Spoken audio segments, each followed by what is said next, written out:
Alright, just in case you guys missed the news yesterday, but during the Dragon Ball Battle Hour, we got we got a few announcements, but in this video, I'm going to talk about two of those announcements, which we got a new announcement for Dragon Ball Super Beerus, and we finally got the announcement of the full announcement of what Age 1000 is. But first, I want to focus on the anime. So when it comes to the anime, they actually showed a new trailer, and in the trailer, we basically got the fight between Goku and Beerus when they're fighting in the stratosphere, kind of like in space, if you know what I mean. We got the shot of that part of the fight, and yeah, the animation looks really good, and also the color palette looks really good. It looks very like cinematic. And also, they did confirm some things we kind of already knew, but some people, like some fans, don't really know about this, but they do state that this is the definitive edition to watch Dragon Ball Super now. So that's literally what they're calling it. It's the definitive edition of Dragon Ball Super. So yeah, so this is how it's gonna be going forward, and the animation does look good. Also, at the end of the trailer, we actually got the teaser of the resurrection of F. So immediately after this, they didn't exactly say if we're gonna have a wait time or not, but they did tease Frieza at the end of the trailer. So that's coming shortly after. Now, hopefully we don't have to wait for too long, but yeah, shortly after we are getting Resurrection of F. Now, about the Dragon Ball Super Beerus, they didn't exactly announce the exact release date. They just said it's fall of this year. So yeah, so it's coming out the fall of this year. So I cannot wait for that. Now, when I said that some fans are a bit confused of what they're doing with this remake, is that because some fans are saying is that they're going to adapt the manga and they're going to follow the manga strictly, but that's not true.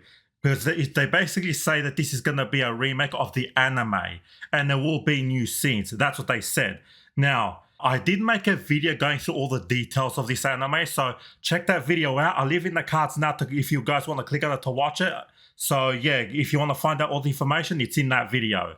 Now, the big one. The next announcement that we got was Age 1000. So what is Age 1000? It's basically Xenoverse 3, which shouldn't be a surprise because it was, I think it was about like a month ago.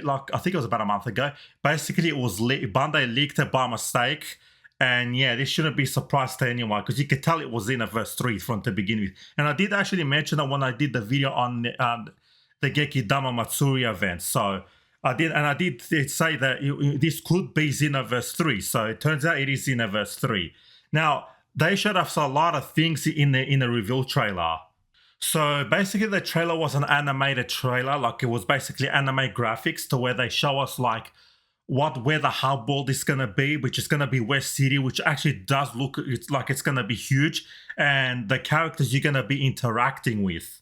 So the character that they do show mostly was a character named Brett, which basically he's going to be your friend. So I'm guessing he's going to be the one that introduces you to the world, and he's basically going to be your buddy in the game, like showing you stuff, and he's going to be your friend in the game.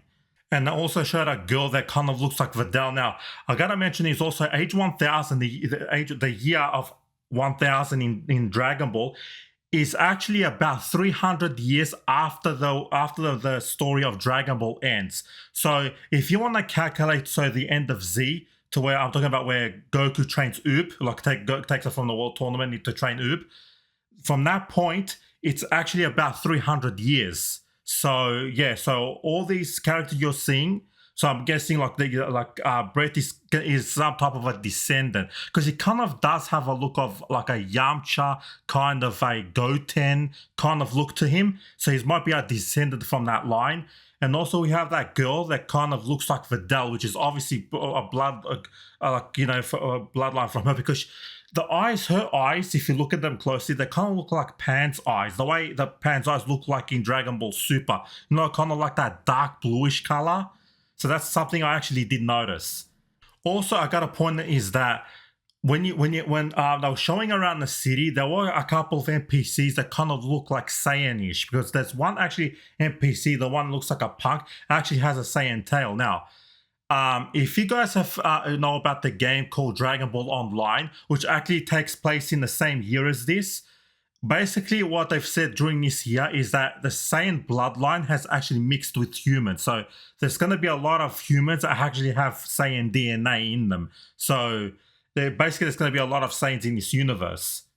Well, technically, I should say hybrids because that's actually what they are. Because Goku and Vegeta, they had a family, and then they had a family, and then eventually, they mixed with other humans, and now humans have Saiyan DNA, which obviously now they have access to Super Saiyan because of that.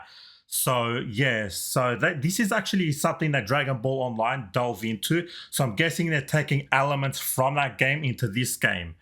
So yeah, and I also did actually confirm is that Akira Toriyama is heavily involved with the story of this game, and also with some character designs as well. Because also we do see, and also did confirm this, is that Bulma is actually still alive, which you can see on the screen now, her character design now.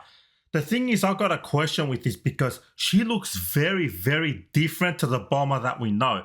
Now, this could still be a descendant that has her name, like this is like Bulma the Second or something like that, or what this could be is that because this is 300 years later, so it could be Bulma, obviously has passed away, but maybe she was resurrected to deal with some type of threat. Because like the reason why I say that is because at the end of the trailer, we see like a halo thing that goes around the neck. Now, I know that dead characters in the Dragon Ball universe is that they're supposed to get a halo, as you guys know, right?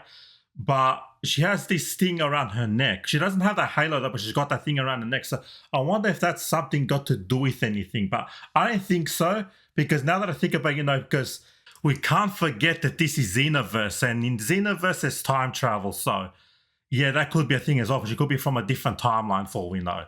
Because the thing is also, I highly doubt that Goku and Vegeta are not in this game. They're 100% going to be in this game. And not just Goku and Vegeta, but all the Z fighters, they're going to be in this game one way or another. So they're definitely going to make a return. Because also the thing is that we don't really know, judging by this trailer, what the whole plot is going to be. We don't know who the enemies are. We don't know anything about that. All we know is basically where the hub world is going to be, which is West City. And it does look like they're hinting that it's going to be something huge. And that we know who your character's friends are going to be. And also about the character, they did mention is that they showed the male protagonist, so the guy with the white hair, which everyone is calling John for some reason. So they showed that character. And also they did show the female variant.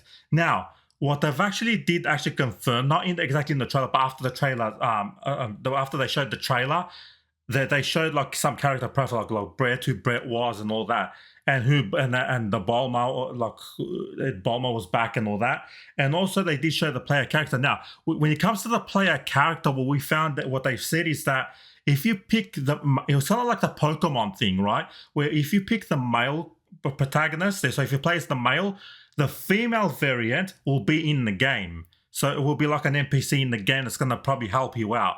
And obviously vice versa. If you choose to play with a female, then the male will be in the game. And it has been officially confirmed that they do have official names. So yeah, we're going to have to wait more information on that, because also we need to see also, is there going to be character creation in this game? I think there will be, and you can choose your race and all that, but we're just going to have to wait and see for more information based on that. Now, my guess will be probably have to wait till Summer Games Fest. Also, I do want to point something else out as well, because I'm not the only one that's saying this as well. Because during the trailer, they did show kind of like a pop idol, which looks like a kind of like a Glin or a demon or something like that. Now, does this confirm that we're going to get a demon race in the game? I'm not too sure about that. We're going to have to wait and see. But that character, I think we will see her in the game. I think they are going to use her for certain things. So yeah, because she actually appears quite a bit in the trailer. So they are hinting at something there. So either we're going to get a demon race, as I mentioned, or she's going to have some type of role in the game. So we're just going to have to wait and see.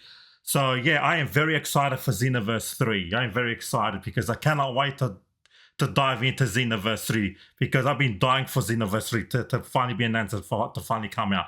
Now, because I will be doing a review on Xenoverse 3 when it comes out. So we're doing a full review on that. So check that out when it drops, when the game comes out. But I do want to apologize, because I was meant to do a review on Sparking Zero, but unfortunately, because I've been playing that on and off, I didn't actually currently I still have not finished the game, so I will be playing more of that, and I should be getting out the review kind of like probably in the next month or so, but it should be soon. So I do apologize for it because I'm literally like how long? I'm a very late, like a year plus or something like that. So yeah, that review's still coming. And when Xenoverse, because the thing is also I'll be playing Xenoverse 2 at the same time as that, so that's why it took me so long. Also, but when Xenoverse 3 comes out and I get through all of Xenoverse 3, I will be doing a review, and you don't have to wait that long. So yeah, that's definitely gonna be dropping on time. Also, speaking about Xenoverse 2, because after they showed off all the Xenoverse 3 stuff, they actually did announce the chapter 4 for the future DLC, and that they did say that this is going to be the final DLC for Xenoverse 2. They do say that, and obviously something big's going to happen to the Timeless. So yeah, I cannot wait for that either, but that should be coming. I think they said summer, so that should be soon as well. So I can't wait to dive into that as well. So yeah, I cannot wait to play Xenoverse 3 and watch Dragon Ball Super Beerus. So I cannot wait for them. Anyway, that's enough from me. Like and subscribe if you like this kind of content. And yeah, thank you for watching.